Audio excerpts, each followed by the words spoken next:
पा पुणे शहर आयुक्तालय पोलीस शिपाई 2021 ला विचारलेला प्रश्न आहे. काय बघा, एक व्यक्ती प्रवाहाच्या दिशेने 15 किलोमीटर पर आवर वेगाने पोहतो.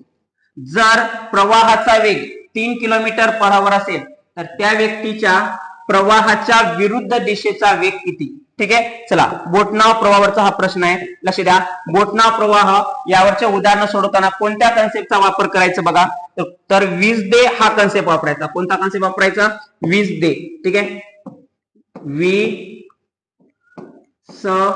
दे या कन्सेप्टचा वापर करायचा. वी म्हणजे बोटेच्या प्रवाहाच्या विरुद्ध दिशेचा वेग, स म्हणजे बोटेचा संत पाण्यातला वेग आणि द म्हणजे बोटेच्या प्रवाहाच्या दिशेचा वेग. आणि यांच्या मधातला जो गॅप असतो या गॅपला म्हणायचं नदीच्या प्रवाहाचा वेग. जे दिलं ते मांडून घ्यायचं.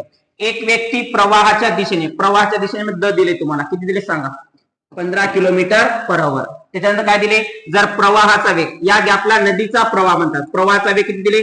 3 किलोमीटर पर आवर. ठीक आहे, त्याच्यानंतर तुम्हाला संत पाण्यातला वेग काढायचा आहे आणि विरुद्ध दिशेचा वेग काढायचा आहे. ठीक आहे, चला जर उजव्या हाताकडे जात असाल तर प्लस मांडायचं, डाव्या हाताकडे जात असाल तर मायनस मांडायचं आहे. इथून तुम्हाला डाव्या हाताकडे जायचं म्हणजे मायनस मांडायचं. चला 15तून 3 गेले किती? 12 आणि 12तून 3 गेले किती? 9. तर सांगा विरुद्ध दिशेचा वेग किती असणार? 9 किलोमीटर पर आवर. ठीक आहे, ऑप्शन क्रमांक 4. ठीक आहे, व्हिडिओ आवडला असेल तर नक्कीच इन्स्टा आयडीला व आपल्या युट्यूब चॅनलला लाईक करायचं आहे, शेअर करायचं.